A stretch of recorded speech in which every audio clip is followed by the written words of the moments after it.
में गैप नहीं रहना चाहिए।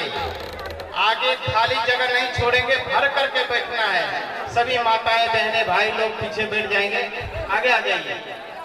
नहीं खड़ा हुआ तो झाड़ के बैठ जाइए, बिछा के बैठ जाइए। जितना जल्द में इस लोक में मनुष्य से बढ़कर के कोई श्रेष्ठ चीज नहीं है। सदगुरु कबीरदेव ने भी कहा कि मानुष जन्म दुर्लभ बहुरी न दूजी बार, पक्का फल जो गिर पड़ा बहुरी न लागे डार। मानव जीवन बड़ा ही दुर्लभ है, बड़ा ही अद्वितीय है, लेकिन दुर्भाग्य यह है कि आज मनुष्य अपने जीवन की महत्ता को खोता जा रहा है। आज मनुष्य केवल मनुष्य हो जाए तो ये पृथ्वी बदल जाएगी। मानव केवल मानव हो जाए, जिस बात को अभी आप सुन रहे थे विचारों से कि कैसे आदमी स्वार्थ के प्रति आप सजग हैं, उसके प्रति आप जागरूक हैं, उसके प्रति आप बिल्कुल होश में हैं कि किसी भी तरह हमारे बच्चे अच्छी से अच्छी, ऊंची से ऊंची शिक्षा प्राप्त कर सके। लेकिन जो दूसरा शब्द है संस्कार, हम उसको बिल्कुल नजरअंदाज कर चुके हैं। अब दोनों शब्दों में मैं थोड़ा फर्क बताऊं, दोनों के भावनात्मक फर्क को देखिए, दोनों के जो मूल फर्क है वो आप देखें। शिक्षा ठीक वैसी ही है जैसे कोई दिया हो। हर कोई, बिजली का जमाना है लेकिन फिर भी जब आरती करनी हो, पूजा करनी हो तो दिया का महत्व है। ऐसा कोई नहीं करते होंगे कि भगवान की या गुरु की आरती करते समय आप वहां भी बल्ब जला के आरती करते होंगे, ऐसा नहीं करते होंगे। भले ही बिजली का जमाना हो लेकिन आरती आप दिया से ही करते हैं। तो जैसे कोई आदमी दिया सजाया हो बढ़िया, उस अद्भुत, कोई कांसे का, कोई पीतल का, कोई तांबे का। जो धनी आदमी है वो सोने का भी दिया रखता है, कोई चांदी का रखता है, कोई लोहे का रखता है, और जो गरीब है वो मिट्टी का रखता है। तो जैसे कोई बहुत ही खूबसूरत दिया हो आपके पास, बहुत ही उसमें डिजाइन बने हो सुंदर सुंदर, बहुत ही प्यारा दिया हो, लेकिन उसमें आपने ज्योति नहीं जलाई तो वो दिया अंधेरे को दूर नहीं कर सकता, और ना तो वो पूजा के काम में आ सकता है, ना आरती के काम में आ सकता है। दिया है खूबसूरत, बड़ा ही प्यारा दिया है, लेकिन उसमें ज्योति नहीं है तो वो दिया किसी काम का नहीं है। शिक्षा दिया की तरह है और संस्कार उसमें ज्योति की तरह है। यदि आपके जीवन में शिक्षा है और संस्कार की ज्योति बुझी हुई है तो समझना उस दिए की भांति है, जो दिए आपके पास तो है लेकिन उसमें ज्योति नहीं है। अब वो न पूजा के काम में आएगा, न वो अंधेरे को दूर करने के काम में आएगा। आप यूं समझ लीजिए कि इस पंडाल में इतने सारी लाइटें लगी हैं, माइक लगे हैं, हम बोल रहे हैं, लेकिन ये सारे मशीनों को गति कौन दे रहा है, ऊर्जा कौन दे रहा है? बिजली। सब कुछ लगा हो और बिजली यहां से हटा लिया जाए, बिजली का कनेक्शन काट दिया जाए तो ये लाइट लगी होंगी, ये माइक, बिजली, वो बिजली संस्कार का काम कर रहा है। जैसे कोई कुआं है शिक्षा, पानी है उसका संस्कार। अगर वो कुआं सूखा है वो किसी काम का नहीं है, लेकिन यदि उसमें पानी है वो काम का है। तो इन दो शब्दों को हमें समझना है कि शिक्षा तो आज सबको ही दे देते हैं। आप अपने बच्चों को बचपन से ही हॉस्टल में डाल देते हैं, कॉन्वेंट में डाल देते हैं, आपके बच्चे अच्छी शिक्षा ग्रहण करते हैं, लेकिन जो कमी रह जाती है वो यह कि वह बचपन से ही न मातृभक्ति जान पाता है, न पिता की भक्ति जान पाता है, न गुरु की भक्ति जान पाता है, और राष्ट्र की भक्ति तो वो जानता ही नहीं। वो बचपन से पढ़ता तो है, अक्षर का ज्ञान तो हो जाता है, दुनिया भर के शास्त्रों का ज्ञान तो हो जाता है, व्याकरण का ज्ञान तो हो जाता है, लेकिन संस्कार उसके जीवन में नहीं होता। और वो बातें तो करता है कि आकाश छू लूं। आपके बच्चे जब हॉस्टल से घर आते हैं छुट्टियों में, आप पूछते हैं तो उनकी बातें तो ऐसी होती है कि वो चांद तारे छू लेंगे, लेकिन उन्हें माता पिता के चरण छूने का भी ज्ञान नहीं होता, गुरु के चरण छूने का भी ज्ञान नहीं होता। संतों ने कहा आप अपने बच्चों को चांद तारे छूने की शिक्षा ना दे पाओ कोई बात नहीं, लेकिन माता पिता गुरु के चरण छूने की शिक्षा जरूर देना, क्योंकि संस्कार वहीं से आएगा। जिन बच्चों ने बचपन में ही माता पिता गुरु के चरण छुए हैं, निश्चित मानिए कि उसका कदम कभी शराब खाने की ओर नहीं गया। जिन बच्चों ने बचपन से ही माता पिता गुरु के चरण छूकर आशीर्वाद प्राप्त किए हैं, उनके हाथों में कभी पूजा का कलश ही आया है, वो शराब का प्याला कभी पकड़ा नहीं है। जिन बच्चों को बचपन में ही शिक्षा के साथ साथ संस्कार मिल गए, वे बच्चे किसी के सामने हाथ जोड़े हैं, किसी का चरण दबाकर सेवा किया है, किसी जरूरतमंद को सहारा दिया है, वो किसी का गला नहीं दबाया।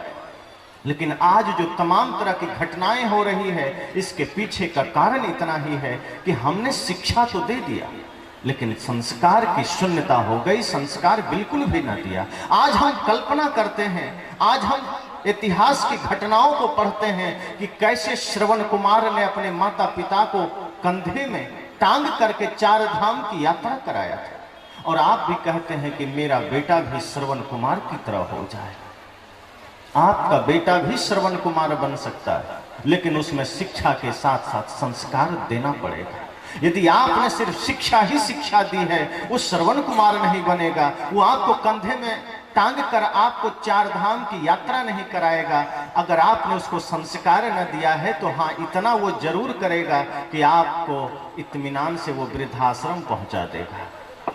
यदि आपने शिक्षा ही शिक्षा बस दी है, तो वो आपको 4 धाम की यात्रा तो ना कराएगा, वृद्धाश्रम की यात्रा जरूर करा देगा। संत कहते हैं ध्यान देना, अपने बच्चों को कॉन्वेंट भेजना, हॉस्टल भेजना, लेकिन ये ध्यान रखना कि वो शिक्षा के साथ साथ संस्कार भी ग्रहण कर सके, वो माता पिता गुरु के प्रति अपनी भक्ति को भी जगा सके, और वो आपको करना है। बोलिए सदगुरुदेव की, श्री सदगुरुदेव की, परम पूज्य सदगुरु आचार्य श्री धर्म स्वरूप साहेब की। सभी लोग बैठ जाए, आगे खिसक करके प्रेम पूर्वक बैठे, जल्दी जल्दी, जितना जल्दी आप बैठ जाए।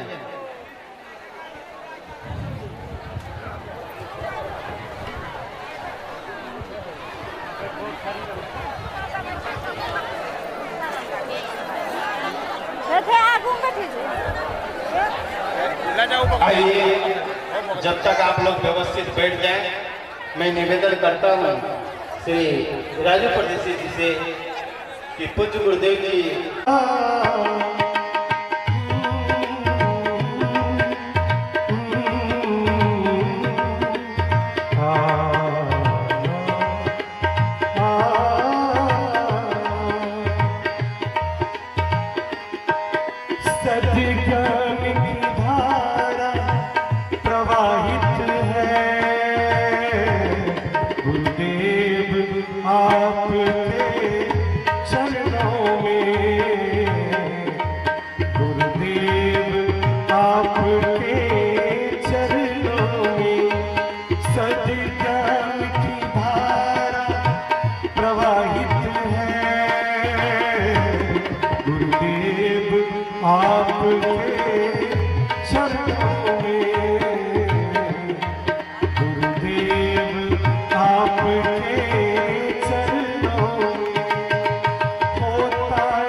अज्ञान तुम्हें आच्छादित कर जब मानस को उद्घाटित होता ज्ञान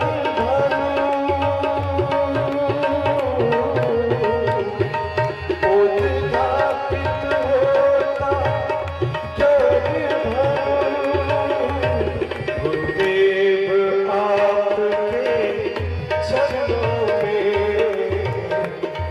गुरुदेव आपके चरणों में सदका की धारा प्रवाहित है गुरुदेव आपके चरणों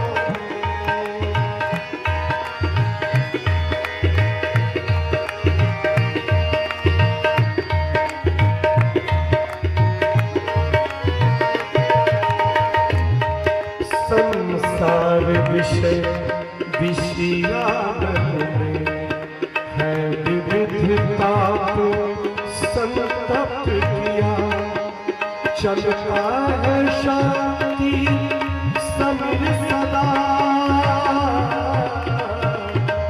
चलता है शांति समिर सदा गुरुदेव आपके चरणों में गुरुदेव आपके चरणों में सद्ज्ञान की धारा प्रवाहित है गुरुदेव आपके चरणों में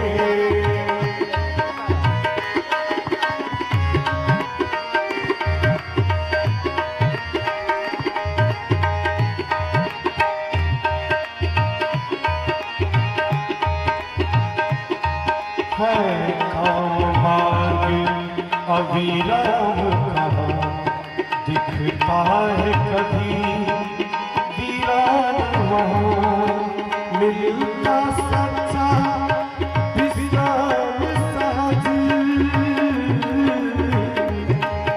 मिलता सच्चा विश्राम सहज गुरुदेव आपके चरणों में सद्ज्ञान की धारा प्रवाहित है गुरुदेव आपके चरणों में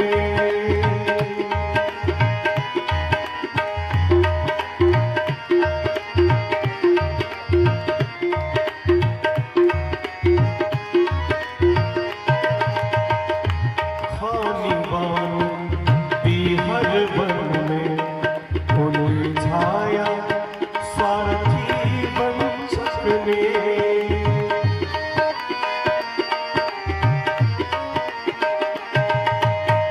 खानी बान बिहर वन में उलझाया स्वार्थी वंशक ने है मिला मार्ग दर्शन यथा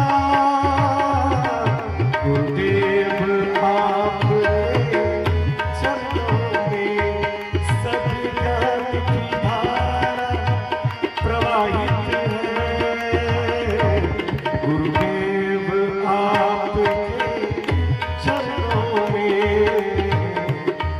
गुरुदेव आपके चरणों में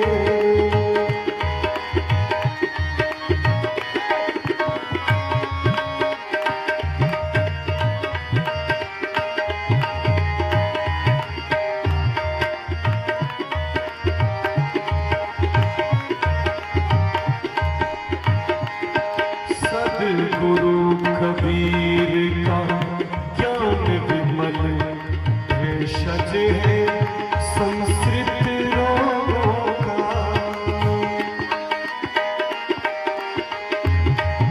सद्गुरु कबीर का ज्ञान विमल भेषज है संस्कृत रोगों का पाया है धर्म स्वरूप जिसे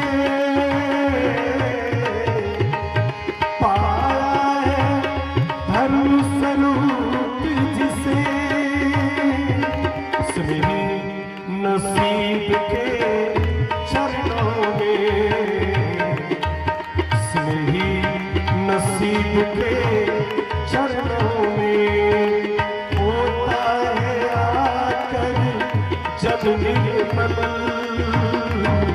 गुरुदेव आपके